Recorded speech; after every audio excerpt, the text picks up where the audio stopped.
नमस्कार। कक्षा 8 विषय गणित अध्याय परिमेय संख्याएं। आज हम परिमेय संख्याओं के बारे में पढ़ेंगे। परिमेय संख्याएं पढ़ने से पहले हम कुछ और संख्याओं के बारे में भी पढ़ लेते हैं जो हमने पिछली कक्षाओं में पढ़ी थी। सबसे पहले हम पढ़ते हैं प्राकृत संख्याएं। प्राकृत संख्याएं वे संख्याएं होती हैं जो 1 से शुरू होती हैं तथा जिनका कोई अंत नहीं होता। वे संख्याएं जो 1 से शुरू होती हैं, 1 से शुरू होती हैं तथा जिनका कोई अंत नहीं होता है।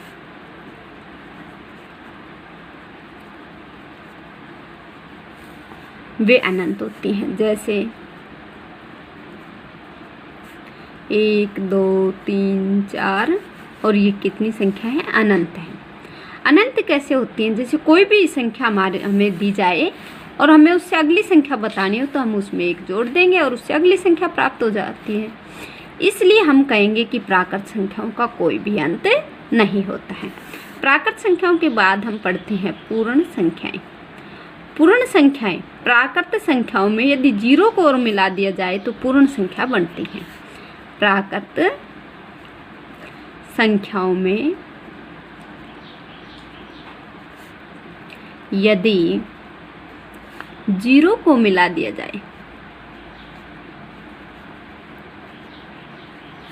जाए तो पूर्ण संख्याएं प्राप्त होती हैं। या ये कहा जाए कि प्राकृत पूर्ण संख्याएं 0 से शुरू होती हैं। जैसे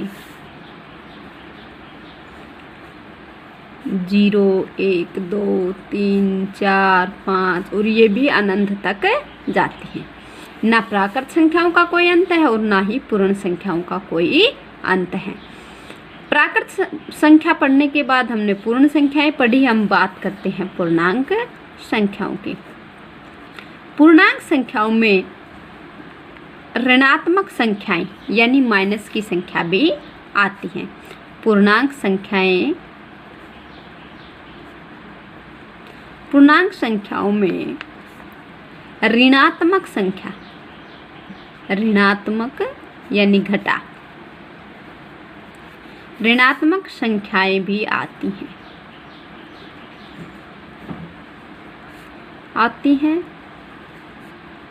0 भी आता है तथा 0 भी आता है तथा धनात्मक संख्याएं भी आती हैं। धनात्मक संख्या भी आती हैं।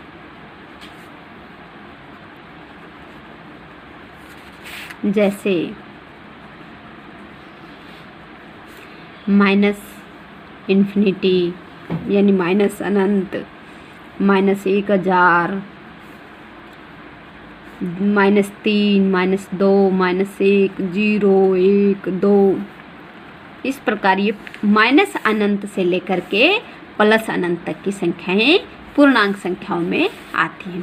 पूर्णांक संख्याओं के बाद हम पढ़ते हैं परिमेय संख्याएं। परिमेय संख्या जो है वो P/Q के रूप में यानी अंश बटे हर के रूप में होती हैं।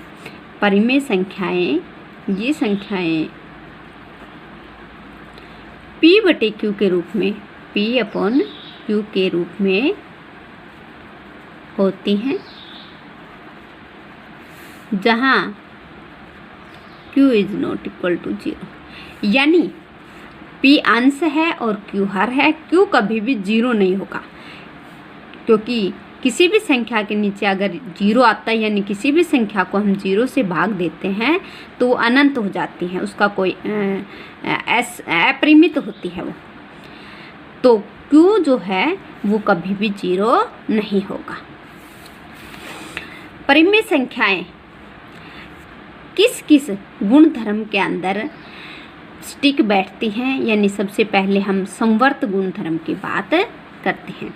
तो संवर्त गुणधर्म किस किस संक्रिया के अंदर लागू होगा और किस किस में नहीं होगा। तो परिमेय संख्याओं, हम दो परिमेय संख्या लेते हैं यहाँ। मान लीजिए एक परिमेय संख्या ले ली हमने 1/5 और दूसरी परिमेय संख्या ले ली 3/7। तो हम ये देखते हैं कि परिमेय संख्या योग के अंदर संवर्त है या नहीं है। तो सबसे पहले हम क्या करते हैं, योग में देखते हैं कि परिमेय संख्या संवर्त गुणधर्म के अंतर्गत आती है या नहीं। तो योग में 1/5 + 3/7 का हम योग करेंगे। संवर्त का मतलब ये होता है कि हम दो परिमेय संख्या लेते हैं और उनका योग करते हैं। यदि योग भी उनका परिमेय संख्या आता है तो हम कहेंगे कि परिमेय संख्या योग के अंतर्गत संवर्त गुणधर्म में लागू होती हैं। योग में कैसे करेंगे परिमेय संख्याओं का, यहाँ दो हर हैं, एक 5 और एक 7। 5 और 7 का लघुत्तम समापवर्तक निकालेंगे। तो 5 और 7 का लघुत्तम समापवर्तक देखिए कैसे निकालते हैं। 5 और 7 दोनों ये अभाज्य संख्या है, तो ये 2 के पहाड़े में नहीं आती है। 5 5 के पहाड़े में आता है, तो 5 एकम 5 और 7 एकम 7 ऐसे। तो 5 × 7 = 35।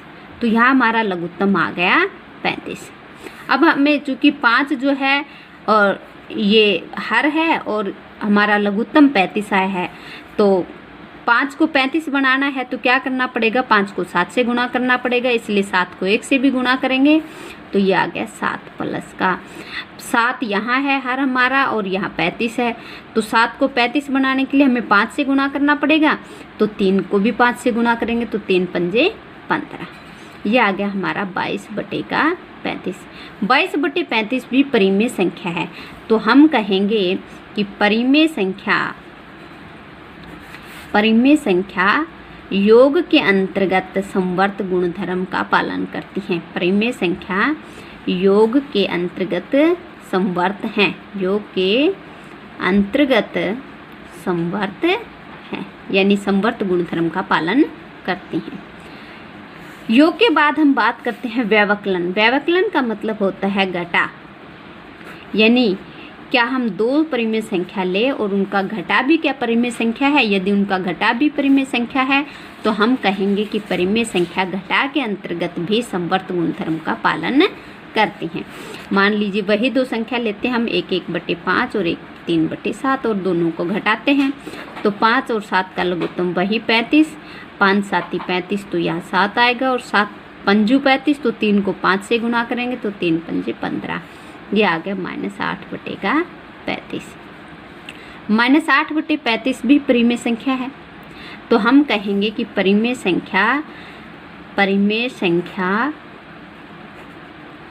संख्याएं व्यवकलन के अंतर्गत भी संवर्त हैं। व्यवकलन के अंतर्गत भी संवर्त हैं। अब बात करते हैं हम गुणा की। क्या परिमेय संख्या गुणा के अंतर्गत भी संवर्त गुणधर्म का पालन करती हैं। तो गुणा में वही दो संख्या ले ली हमने, एक 5/7 और एक 3/7। परिमेय संख्याओं का गुणा हम अंश को अंश से गुणा करेंगे और हर को हर से, तो ये हो गया 3/35। 3/35 भी एक परिमेय संख्या है। तो हम कहेंगे कि परिमेय संख्या गुणा के अंतर्गत भी संवर्त गुणधर्म का पालन करती है। परिमेय संख्याएं गुणा के अंतर्गत भी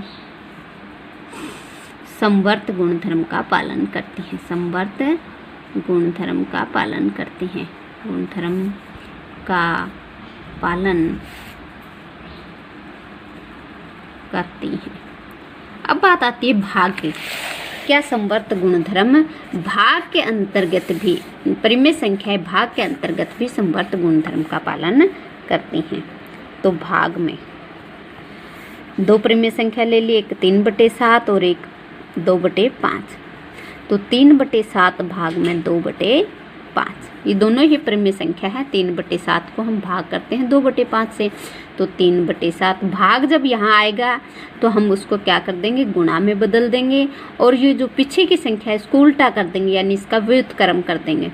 अब ये गुणा हो गया है तो अंश को अंश से गुणा करेंगे और हर को हर से, तो ये आ गया 15/14। ये भी एक परिमेय संख्या है।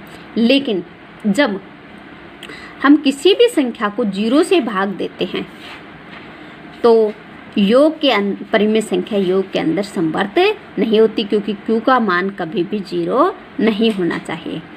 तो जब भाग वाली संख्या 0 आएगी तो वह भाग के अंदर समवर्त नहीं होती है। इसलिए हम कहेंगे कि परिमेय संख्याएं भाग के अंतर्गत समवर्त नहीं है, भाग में समवर्त नहीं है। अब बात करते हम क्रम विनिमयता की। किसकी बात करते हैं, क्रम विनिमयता।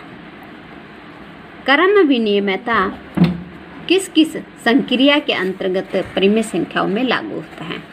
तो सबसे पहले हम क्रम विनिमयता किस में लेते हैं, योग में। योग में जांच करते हैं कि क्रम विनिमयता होती है या नहीं है। क्रम विनिमयता का मतलब ये है, हम दो परिमेय संख्या लें, पहले पहली परिमेय संख्या को रखें फिर दूसरी को, जैसे a प्लस b, और यदि ये a plus b plus a के इक्वल है तो हम कहेंगे कि परिमेय संख्या योग के अंतर्गत क्रम विनिमयता का पालन करती हैं। तो हम ले लेते हैं, मान लीजिए a बराबर 2/3 और b बराबर 7/8। ये दो परिमेय संख्या ली और हम फिर करते हैं a प्लस b, यानी 2/3 प्लस 7/8। 3 और 8 का हम लघुत्तम लेंगे तो वो आएगा 24। अब 3 यहाँ हर है, 3 को 24 बनाना है तो 3 को 8 से गुणा करते हैं तो 24 बनता है, तो 2 को भी 8 से गुणा करके यहाँ लिख देंगे, 2 8 16, तो ये हो गया 16 प्लस। अब हमें यहाँ हमारे पास लघुत्तम 24 है, 8 को 24 बनाने के लिए 3 से गुणा करना पड़ेगा, तो 7 को 3 से गुणा करेंगे, 7 या 21, या हो गया 37/24। अब देखते हैं क्या b प्लस ए भी 37/24 आता है, तो b में a जोड़ते हैं, b प्लस a, यानी 7/8 प्लस 2/3। वही लघुत्तम लेंगे 8 और 3 का, 8 और 3 का लघुत्तम आ गया 24, तो 8 के पहाड़े में 24 3 पर आता है, तो 7 या 21 प्लस 3 को 24 बनाने के लिए 8 से गुणा करेंगे तो 2 को भी 8 से गुणा करना पड़ेगा, तो 2 8 16, यह आ गया 37/24। यानी a plus b is equal to b plus a। तो परिमेय संख्याओं के अंदर योग में क्रम विनिमयता लागू होती है। परिमेय संख्या योग के अंतर्गत क्रम विनिमयता का पालन करती हैं। परिमेय संख्याएं योग के अंतर्गत क्रम विनिमयता का पालन करती हैं,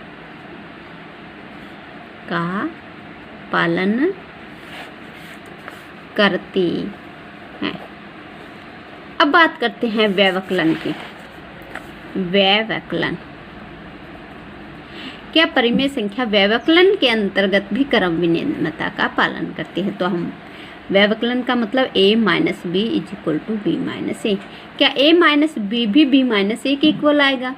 यदि ये दोनों बराबर होंगे तो हम कहेंगे कि परिमेय संख्याएं व्यवकलन के अंतर्गत भी क्रम विनिमयता का पालन करते हैं, और यदि ये बराबर नहीं है तो हम कहेंगे कि परिमेय संख्या व्यवकलन के अंतर्गत यानी घटा के अंतर्गत क्रम विनिमयता का पालन नहीं करते हैं। तो हम यहाँ a इज इक्वल टू वही 2/3 और b इज इक्वल टू 7/8 लेते हैं। तो a minus B is equal to 2/3 minus 7/8। वही 3 और 8 का लघुत्तम लेंगे तो वो 24 आएगा। 3 को 24 बनाना है तो 3 को 8 से गुणा करेंगे तो 2 को भी 8 से गुणा करना पड़ेगा, 2 8 16 माइनस 8 या 24, तो 7 या 21, ये माइनस 5/24। ये a माइनस बी आ गया हमारा माइनस 5/24। अब और देखते हैं b माइनस ए क्या आता है, तो 7/8 माइनस का 2/3, 8 और 3 का लघुत्तम वही 24, तो 8 तिया 24, तो 7 तिया 21 माइनस 3 8 ही 24, तो 2 8 ही 16। 21 में से 16 गई तो 5/24। यहाँ a minus B is not equal to b minus A, यानी a minus B b minus A के बराबर नहीं है।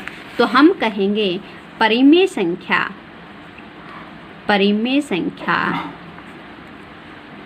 व्यवकलन में क्रम विनिमयता का पालन नहीं करती। व्यवकलन में क्रम विनिमयता नहीं रखती हैं,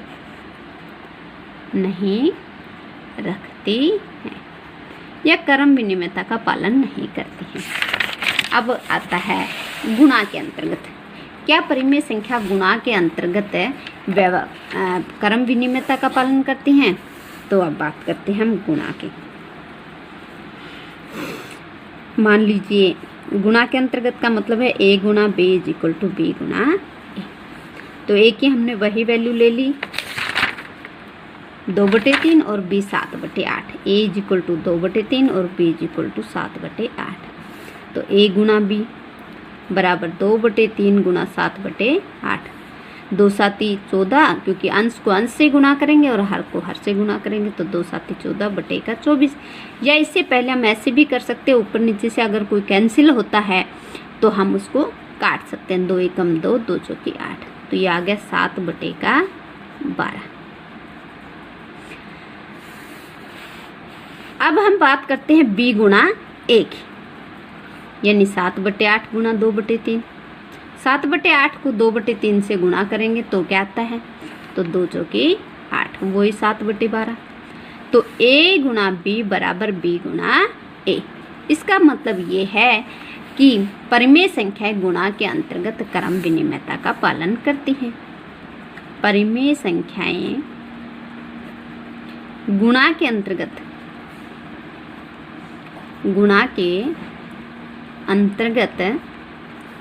क्रम विनिमयता का पालन करती हैं, क्रम विनिमयता रखती हैं।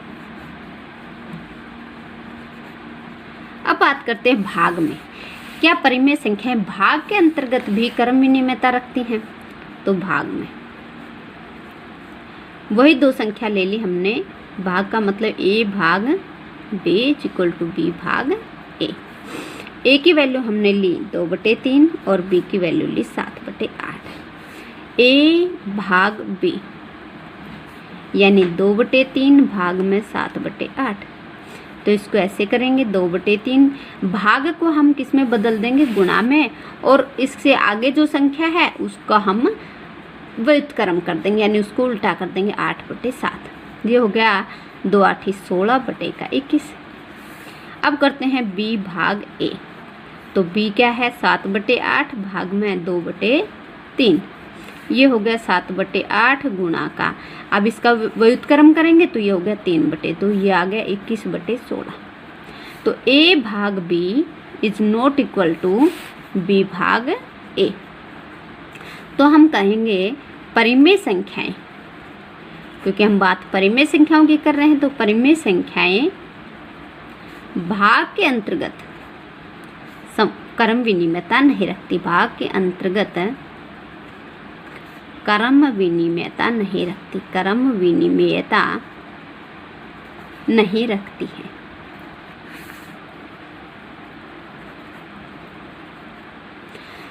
इससे पहले हमने बात की थी संवर्त गुणधर्म की। संवर्त गुणधर्म क्या था? हमने कोई 2 संख्याएं परिमेय संख्या ली, अगर वो योग के अंतर्गत भी परिमेय संख्याएं हैं तो हम कहेंगे कि परिमेय संख्या योग में संवर्त गुणधर्म का पालन करती हैं। उसके बाद हम बात करेंगे कि यदि 2 परिमेय संख्याएं ली हमने और वो व्यवकलन के अंतर्गत करने के बाद भी अगर वो परिमेय संख्या होती हैं तो हम कहेंगे कि परिमेय संख्या व्यवकलन के अंतर्गत संवर्त गुणधर्म का पालन करती हैं। उसके बाद हमने देखा गुणा के अंतर्गत भी परिमेय संख्या संवर्त गुणधर्म का पालन करती हैं, लेकिन भाग में परिमेय संख्याएं संवर्त गुणधर्म का पालन नहीं करती जब q बराबर 0 हो तब। अब उसके बाद हमने पढ़ा क्रम विनिमयता। तो क्रम विनिमयता योग और गुणा में तो कर्म विनिमयता। परिमेय संख्या योग और गुणा के अंतर्गत तो कर्म विनिमयता का पालन करती हैं, लेकिन व्यवकलन और भाग में कर्म विनिमयता का पालन नहीं करती हैं। धन्यवाद।